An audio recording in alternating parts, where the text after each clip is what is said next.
Good afternoon, everyone, and thanks for joining the webinar today. My name is Paul Marshall. I work as an account director at Landmark, and also online is my colleague Nick Mills, who is head of the UK training team for Promap. Today's session is to introduce a new concept in Promap, which allows users to overlay data onto the maps you're producing to gain valuable insight and a fuller picture on the land or property you're working on. When we initially transitioned to the new version of Promap, we added some free viewable data layers in, such as land use designations, commercial titles, and flooding extents. And these are now complemented with planning application history, personal titles, property sold prices, planning and environmental constraints, registered leases, and an OS highways data set, which are all wrapped up in an easy to manage and affordable monthly subscription rate, which gives users access to everything that's needed to complete their everyday tasks quickly and efficiently. Our viewable data layers collate crucial data combining a number of premium data sets, as well as a range of open data, and putting them into a single location. This allows you to investigate any potential constraints in just a few clicks. And through this, we provide unlimited access to the data within each user's monthly license, ensuring that your business won't be held back by data restrictions and can take out the time-consuming and laborious data collection effort, focusing on more profitable tasks. Most of the layers can be downloaded as a CSV file for further reporting and investigation requirements. And if you wish to print them off, you can easily include a legend to make the output professional and workable. So if you're finding you're spending hours trawling websites and documents looking for accurate information, the premium data layers can be a significant time saver for you, covering a range of qualified and valuable data from local authority planning submissions, location of listed buildings, right through to significant environmental constraints and transport infrastructure information. So we're going to take you through a live demo of how the system works now, and you'll see on the right-hand side of your screen, there's a handout section where you can begin to download our Promap profile series of help notes, of which there's 6 that are designed to help you with all aspects of the Promap system and also Landmark's data holdings. There's also a question facility, and if you do have any questions we're going through the demo, please feel free to type them into there, and of course we'll answer them for you at the end.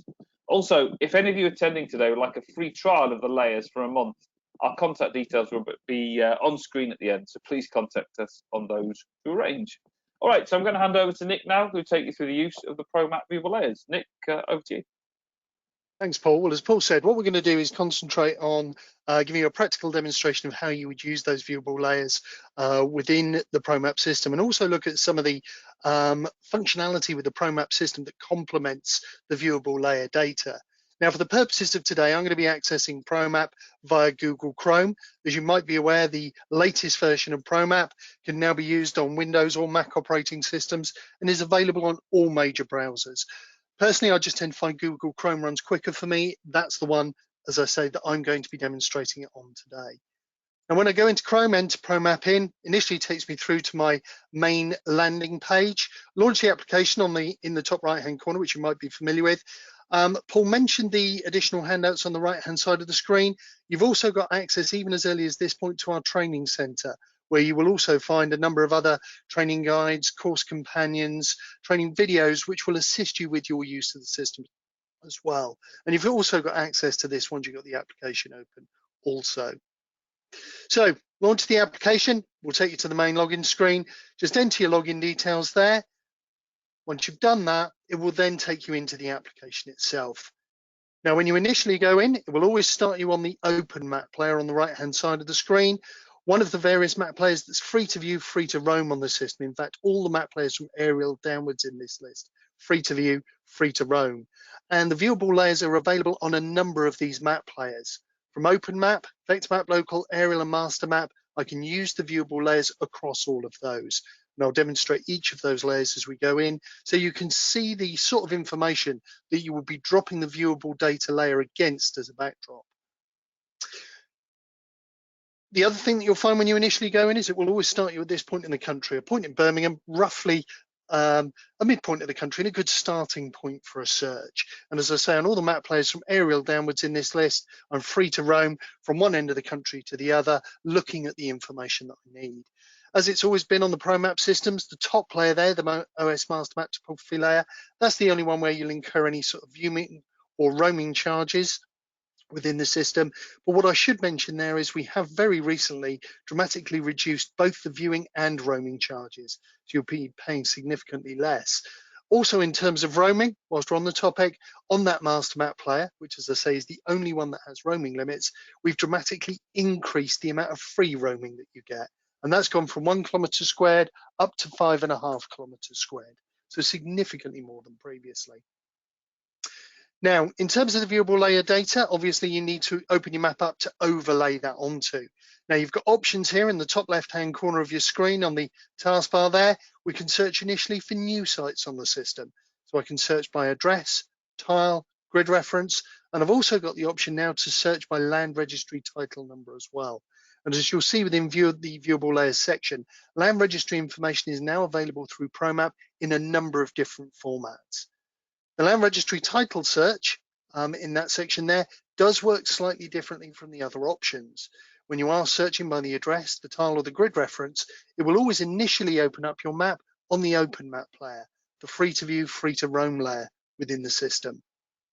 The title number search does work differently. That will take you straight into the master map topography layer. So you will go straight into the only one that you have to pay for. But what it will also immediately do is apply your title outline onto the map as well. And when I'm overlaying my viewable layer data, I'll immediately be able to see where it sits in relation to the confines of my particular site. With regards to the land registry title information, and this applies to the viewable layer data as well, just be aware that that is only available at this stage for England and Wales. It doesn't cover Scotland at this particular point. We are hoping to add some data in around that at a later date, but at the moment, it is only England and Wales that the land registry data applies to. That's if we're searching for brand new sites. Obviously, one of the key areas of Promap has always been the fact that you can save your maps and then reuse them again at a later date. And the viewable layer data can be overlaid against your archived maps within the system as well. To access those, click on the Open Save Map tab to the right-hand side there. That will then give you 3 different methods of searching through your maps on the system. Down the left-hand side, I can see my 10 most recently accessed maps on the system. In the central section, I can view all the various folders and the maps saved into those folders. So I've got access to those from there. And in the top left-hand corner of the screen, I've got a keyword search facility as well that I can also make use of. One thing to mention around opening previously saved maps up, this little date filter in the bottom left-hand corner. Just be aware that initially when you go in, that is set up to only show you the maps saved onto the system in the last 2 years, so that your more recent or current projects are far more prevalent. Should you want to go back further on the system, obviously you can update that date filter and go back as far as you like to view your previously saved maps. And as I say, once you select your map, it will bring up the information for that map on the right-hand side. So the folder name, the map name, reference, any description information, and it will also tell you if any orders have been placed against that map as well. As you might be familiar, in this latest version of Promap, we deal with reusing previously saved maps quite differently. What you actually do if you want to reuse a saved map, that's now saved onto the system as an order. So to access it again, to reuse it, you go into the order history section of Promap to do that. That is accessed via the account section in the top right-hand corner of the screen. So, as I say, I can use brand new maps or my previously saved maps to open this viewable layer data onto. Now, for the purposes of today, I'm going to do a very basic search based on probably the most common search method in Promap, a postcode. I've entered my postcode in, immediately gives me all the addresses that fit that particular criteria. And as a side, if I did want to use Promap as a free address search postcode finder, this search process will not restrict me to 10 or 12 searches a day or charge me for any over and above that. I can use this as often as I like to get the address information and mapping that I need. Select your site from there, and at that point, 3 things will happen. Firstly, it will open up the map of your site on that open map player on the right-hand side, as we mentioned earlier, free to view, free to roam layer. The other thing it will automatically do at this point is look to see whether anybody within your organization has either saved a map for this site previously or has ordered anything for this site previously. So paid for a print or a report, an export off of the system for that area. If they have, it will tell you how many of these saved maps and orders there are, and will provide you with a link straight through to those areas so you can reopen the maps, potentially reuse those in the case of saved maps, possibly avoiding incurring viewing charges again. In the case of the nearby orders, possibly avoiding incurring the printing charge again. if it's still within its 12-month copyright. So just keep an eye out for those when you are searching for your new sites. For today, I'm dealing with this as a brand new site. Now, in terms of complementary tools that are available on the system, one of the tools that I might use at this particular stage, I might want to check that I have got exactly the right site centered into the middle of the screen at this particular point. Or I might want to get address information for another point on this particular map. And one of the other tools that you've got available within the system that will help you here, on the bottom row of Draw and Measure tools, is the Site Information tool. Now you've got a number of options along this bottom taskbar for getting information about your particular site, which could be handy with the viewable layer information. If you want to get exact addresses or easting and northern coordinates for a point, tile numbers, national grid references, those are all listed on this bottom taskbar. And if I move my cursor to any of the points on the map, as I say, it'll then give me the easting and northern coordinates to that point, the OS tile number and the national grid reference. And if I use the Site Information tool, which looks like a little arrow with a question mark on that bottom taskbar, that will allow me to click on my site and will immediately confirm the easting and northern coordinates and the full address of my site. So as I say, very useful when I'm initially trying to make sure that I've got the right site to center my viewable layer information around, or if one of the search results up and I just want to get easting and northern coordinates information for it. Also on this bottom taskbar, just to point out, you've also got planning links, which will take you through to the planning area for the local authority that covers this particular area. You've also got the option to toggle off your site marker as well at this stage. You may decide to leave that on, as I say, when you're putting the viewable layer information on, just so that you can then start to try and get some measurements from where those sit in relation to your particular site. To zoom in and out on the map, you've got the zoom options in the bottom right-hand corner that will allow you to do that. Moving across to the section on the left-hand side of the screen, those are the three different journeys through the system. To be honest, viewable layers tends to get used mostly with the print journey, because within your print, you've got the ability to retain your viewable layer data and have it displayed on your mapping when you go to print it. With regards to export and reports, it won't take that data with it when you order your export or order your report, but the viewable layer data, when you overlay it onto the mapping, may assist you at the very least in terms of defining the area that you want your export or report for. So it even has a use for those. For the purposes of today, I'm going to leave it with the print option to demonstrate it there, as I say, which is the most commonly used. So on the right-hand side of the screen, we mentioned the various map players. Starts me on the open map, free to view, free to roam layer, as are the aerial and the vector map local above it. Just be aware a couple of the tools within the system that you might use alongside the viewable layers become available from this point onwards as well. I've already mentioned one of them, the Site Information tool, is available from Open Map onwards. Under the Draw and Measure tools, you might want to see where the viewable layer data sits in relation to the title of your particular site. So that you'll find under Draw and Measure, the Title Fill tool, our latest addition to the Draw and Measure section, is available there as well. And that, with a single click, will allow me to apply a land registry title outline directly onto my mapping. And as I say, from here, I can overlay my viewable layer information, see exactly where it sits in relation to my outline. Another tool that's very often used here, you might decide to use the line tool. So if you are measuring the distance from your site to any of the search results onto the mapping, you can simply click on there, click on your site, and then drag your cursor to any of the search results involved, and it will immediately give you the distance to them in the section on the right-hand side. So a couple of tools, as I say, that really complement the viewable layers on the system.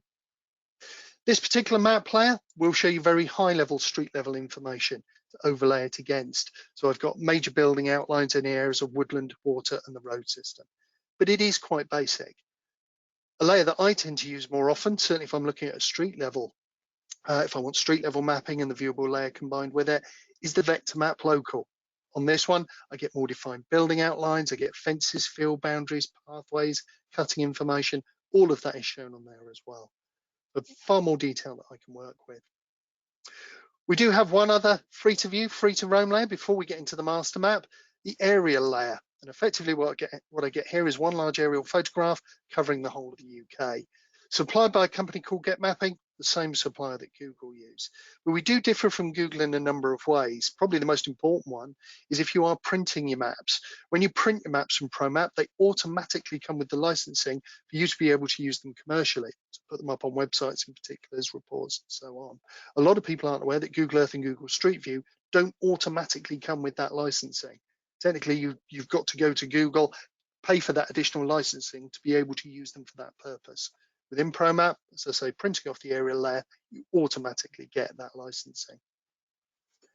Now, one other, our final layer, and the one that we're going to concentrate on today, our OS master map layer. Now, this is the map layer, as I mentioned before, that when you go into it for the first time for a brand new site, that's where you will pay your viewing charge to go in. And you'll see this expenditure details box appear immediately on screen when you go into the layer. We'll tell you what the viewing charge is, what it relates to, and it will require you entering your references before you proceed any further. Just enter those, click accept, and I'm into my master map layer. Now, this particular layer does differ from all of the others, and it will give you a choice of map styles. And that can be important because there is an option under the map styles that will effectively allow you to also overlay, as well as the viewable data layers, an aerial photo onto your mapping as well. The map styles that you've got available for master map, there are 3 of them. Color, very often used for presentations, property particulars, things of that type. Black and white, probably the most widely used option for planning applications, land registry submissions, things of that type. And the third option, hybrid. And this is the one that, as I say, allows me to overlay mapping onto an aerial photo. And I can also then overlay my viewable layer data onto this as well. So I can combine all 3. Underneath the map style here, this little slider bar will allow me to control the dominance of the mapping data or the aerial data, depending on what my requirement is. And the only downside that I would mention with regards to hybrid comes if you try and print directly from it. At this stage, if you try to print, because you're using a map and an aerial photo, it will charge you for both elements. The way we tend to advise you to use it, combine the 2, potentially with the viewable data layers as well, plot on the information that you need, but before you print, revert back to the black and white or the color. It will retain any of the information that you've added, but because you're no longer using the aerial photo, you won't pay for that element as well. So you get the benefit of both, but without incurring the cost. Now, for the purposes of the viewable layers for today, I'm going to demonstrate those using the black and white layer so we can see the results more clearly displayed. Now, to access the viewable layers themselves, we go to the bottom tab on the right-hand side. When I click on there, I then find that I've got 9 viewable data layers available to me. Now, the top 3 in this list are permanently free to everybody who uses the system. The 6 below that, from planning to OS Master Map Highway, as Paul mentioned initially, are available on a monthly subscription, £35 per user, which then provides you, and this is one of the important elements of it, unlimited access to that data. So if you want to use them on every single project going forward, once you've got that subscription, you can use it on everything. Now, in terms of the information each of these viewable layers supplies, we'll go through and have a look at each one in a little bit more detail and give you some information about what they'll show, coverage, things of that particular type. So I'll start at the top with my land use designations. Now, this will allow me to see recent and older plans from the area from the local authorities. An update to planning legislation in 2004 meant that local authorities changed the way development plans were prepared. The documents published since this change were included as recent. The ones prior to that are the older ones within the system. Now, for each of the 2 sections, recent and older, when you select them, it will break down those plans into further subcategories: boundaries, community, economy, and so on. And as an example, let's say for this particular area here, I'm interested in putting a housing development in. So I want to know what housing plans are already in place for the area. So I select the housing option from the right-hand side. That will immediately highlight onto my map any area affected by a housing plan. So I've already got it displayed on there. That's not where it stops, and this applies to all of the viewable layer options. Once you've applied the data layer onto the mapping, you can then click on the search results to get more information about them. In the case of the land use designations, at this point, it will give me the classification, policy, source map, and the local authority involved. So that if I need to find out more information about that plan, I know the plan I'm looking for, know the local authority website that I need to go to get that additional information. As far as the land use designation coverage is concerned, that's available for England, Scotland and Wales, sourced directly from the local authorities and updated as notified by them. It will allow you to search up to 500 metres around your particular site onto the mapping, display any information within that particular area. So that's our land use designations.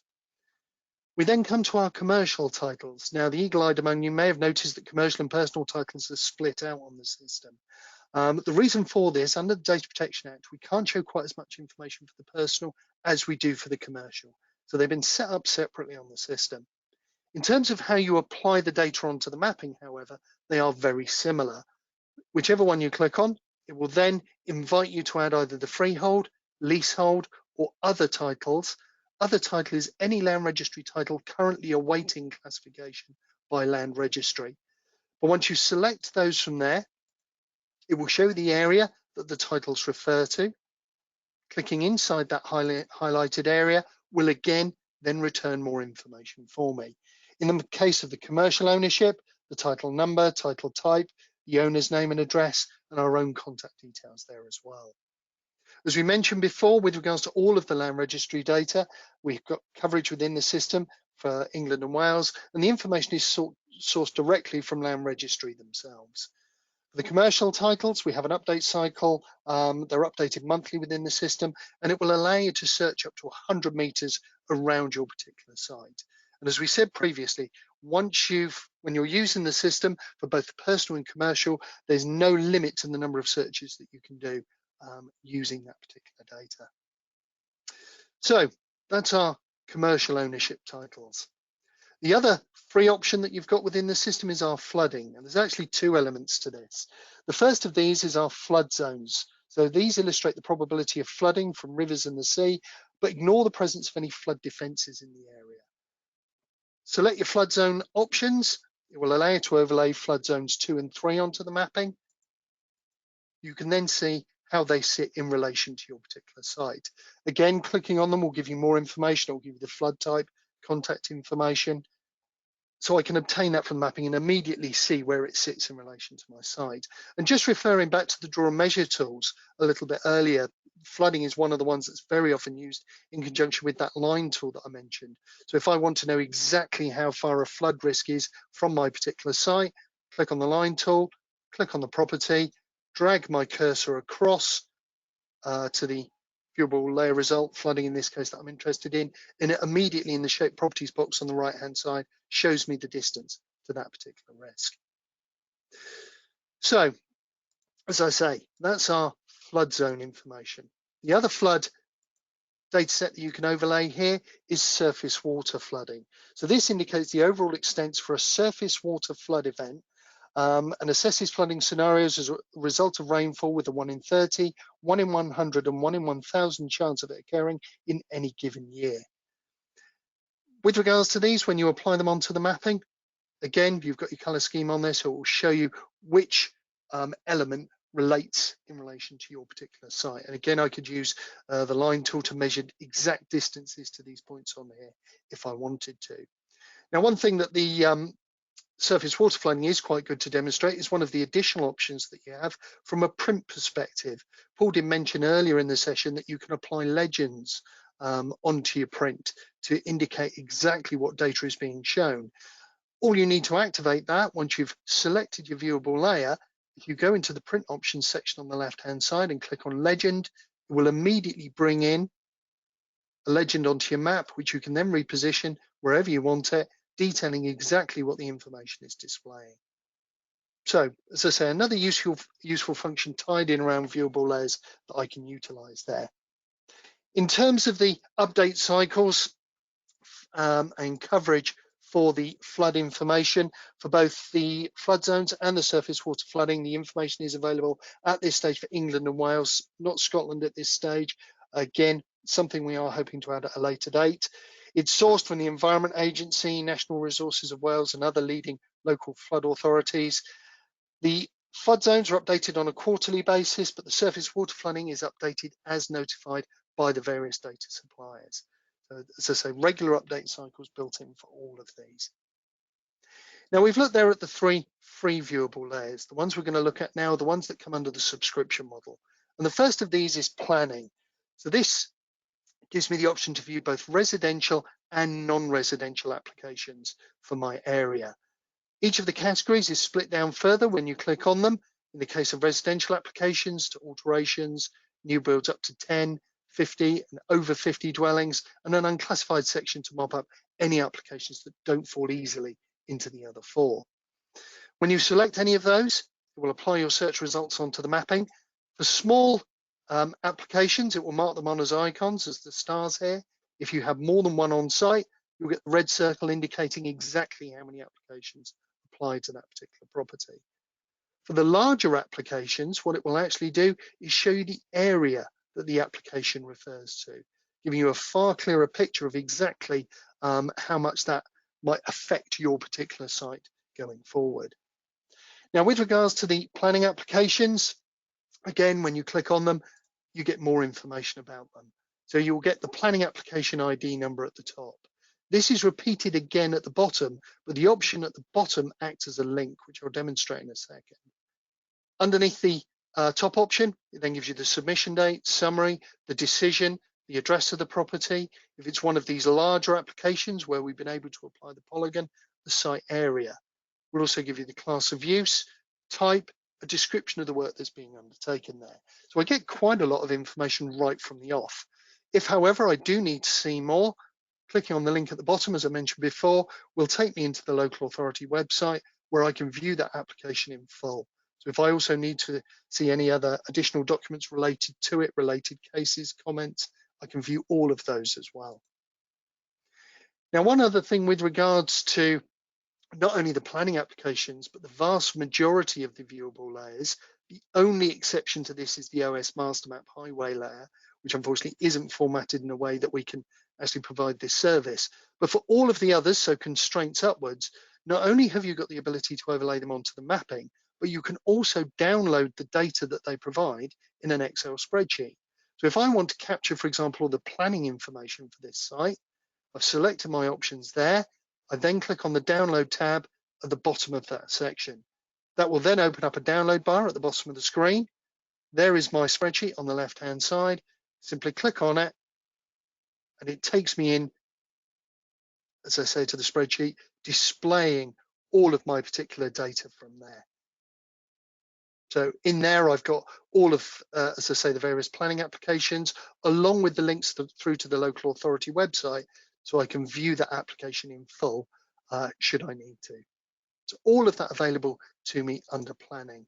Now, in terms of the planning applications, coverage for those, they're available for England, Scotland and Wales, again obtained from local authorities and updated on a weekly basis. And it will allow you to look up to 250 metres around your particular site. Personal titles, now as I mentioned a little bit earlier in terms of applying these, very similar to the commercial. Again, I select whether I want freehold, leasehold or other. Again, it will show me the area that my title refers to. And when I click inside it, I get additional information, the title number, type, and our own contact information. The information that we're unable to show at the moment for the personal titles is the owner's name and address. That being said, if I do have the title number, I could go through to the Land Registry website and obtain that from there. As with the commercial titles, and as we've said with all the Land Registry data available for England and Wales, sourced directly from Land Registry, updated on a monthly basis. And again, as far as the titles are concerned, I can look up to 100 metres around my site, and it will return data on any title where the title or part of the title falls within the 100-metre radius. Now, underneath there, 2 other data sets are also provided by Land Registry. The first of these, the registered leases, the newest data set that we've added in. This will allow me to look at all of the various registered leases for the area. The data set contains a list of all registered leases, again within England and Wales. If the lease is granted for more than 7 years, it must be registered with the HM Land Registry. Some leases that are shorter than 7 years are also registered in here as well. Again, clicking on the search results will give you more information about that lease. It gives me the title number, the date of lease, term start date, the duration, term end date, price paid, registered and associated property descriptions. Is there an alienation clause present? And it will also mention location accuracy. And what we have been able to do is take the data provided by Land Registry and improve on it, so it will actually give you more accurate search results in the area of your Land Registry registered leases. So as I say, a lot of information I can get around those. Again, data is available here for England and Wales, sourced directly from Land Registry and updated on a monthly basis into the system. The other layer that Land Registry provide are our property sold prices. At the moment, only residential properties, but these are broken down into flat, terraced, semi-detached, detached, and I can immediately see the property sold price for residential properties in my particular area. These are properties that have been sold for full market value to private individuals. Now, when you click on any of the search results in this particular area, it will return information about them. So it will give me the price per square foot. That's the sale price at the top there as it went through. The price per square foot is actually calculated by taking that price and dividing it by the square footage that was quoted in the EPC register that was relevant on the date the property was sold. And that date's given a little bit further down. So it is accurate for that property as it was at that moment in time. We'll also at this stage give us the address of the property, the type, and the tenure information involved as well. Again, availability here for England and Wales, obtained directly from the Land Registry and updated on a monthly basis into the system. So those are our property sold prices. We then come to our constraints section, and in here you'll find 10 different constraints that you can apply. The ancient woodland, areas of outstanding natural beauty, greenbelt, listed buildings, local nature reserves, Ramsar sites, scheduled monuments, sites of special scientific interest, areas of conservation, and also protection areas as well. For the vast majorities of these data sets, the exception being listed buildings, for the vast majority, what it will do is overlay your constraint onto the map in such a way that you can see exactly where that constraint will sit in relation to your site. And you'll see I've applied an area of green belt at the top here, just so that you can see how that is displayed. With regards to the listed buildings, they do appear slightly differently. They will appear as icons onto the mapping, as we've seen with some of the other viewable data layers. So I've got those on there. Again, in terms of coverage for the vast majority of these, the one exception being areas of outstanding natural beauty, we have coverage for England, Scotland and Wales. As far as the areas of outstanding natural beauty are concerned, at the moment that is only England and Wales. The data is sourced for the various constraints from Natural England, Natural Resources of Wales, local authorities in the case of the listed buildings as well, Historic England, Historic Environment of Scotland.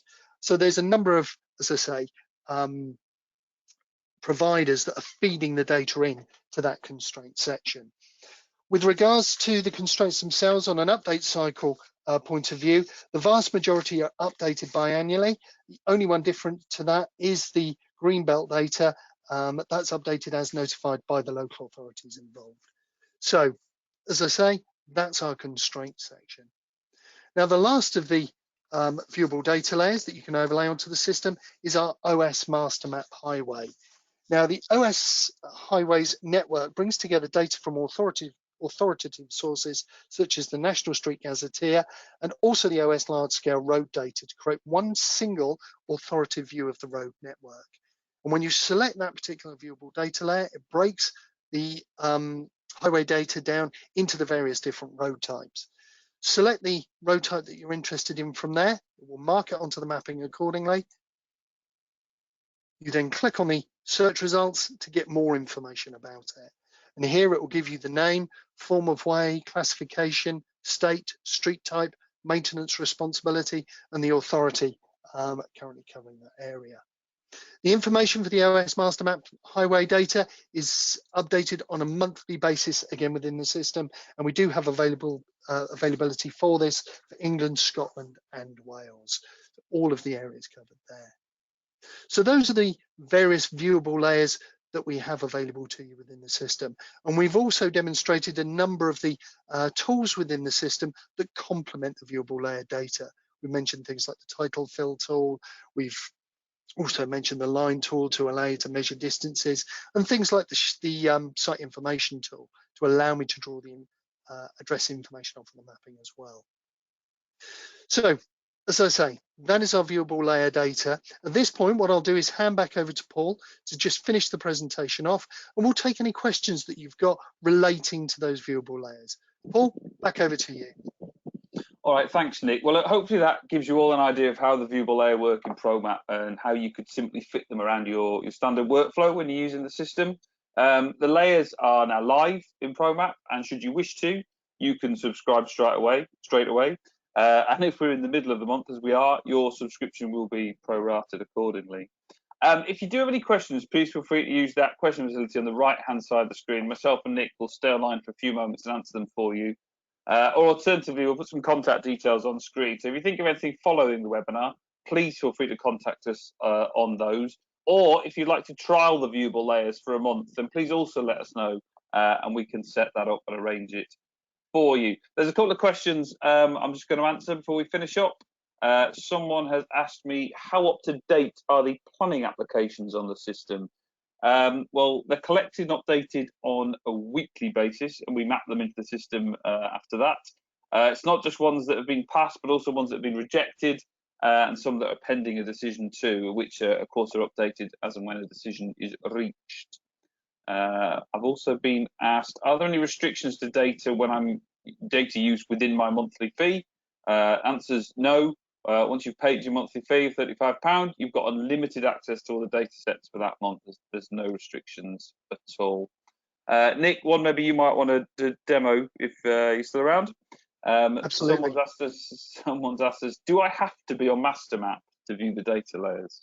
No, as we mentioned a little bit earlier in the session, with regards to the viewable layers, they're actually available to you on the top 4 layers that you'll see listed under the mapping layers on the right hand side. So for example, if I wanted to view data on vector map local, I could be in that particular layer. Just wait for my mapping share. There we go. I can select my viewable layer information and then overlay that onto my mapping accordingly if I required. So for example, if I wanted to see flooding on this particular layer, I can overlay it and view it from here. And this layer, as I think the question said, this one, along with the aerial layer and the open map layer, free to view, free to roam on a national basis. You can overlay the data, move around, and obtain the information that you need. If you are searching in a slightly larger area, you've also got the ability, as you move your map, rather than have to go through the process of loading everything in again, just refresh your data. And what that will then do is recenter it about the newest point in the center of the screen and apply it from there. But no, as I say, it's not restricted to MasterMap. There's a number of layers that we can use it on. Okay, thanks for that next question. Okay, look, there don't seem to be any other questions coming through at the moment. Myself and Nick will stay online for a few moments, so if you do have any, please use that question facility on the right-hand side of your screen, and we'll answer them for you. If not, that's the end of the webinar today, but just to make you aware, we're running some more of these coming up the next few months. We're doing our introduction to Promap, which is a complete overview of the system. We're going to do some advanced printing techniques. So again, jump on there if you want to improve your marking out of the site and your printing of maps. And also, we're going to have a run through of our Promap reports, all CPD pointed and all available to join on LinkedIn or via our website and via the mailing shot. So please do look out for them and please jump on them. Look, if there are any more questions, thank you so much for your interest in Promap this afternoon. I hope you all have great weekends, and we hope to see you again on one of these Friday Promap sessions very shortly. So, but for today, it's thank you and goodbye.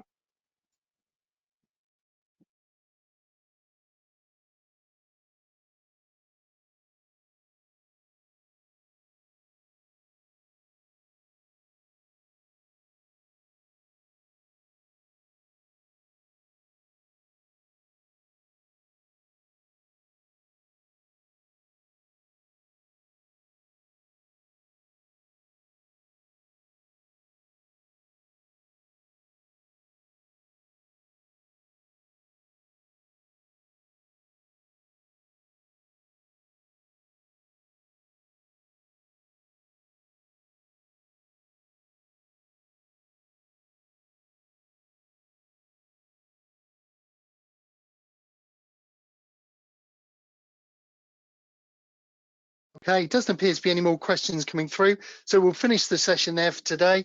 Just to add to what Paul said, thank you for attending today. I hope you found the course useful. And please look out for our future webinars, and we do hope to see you on those. But for today, thank you everybody, and goodbye.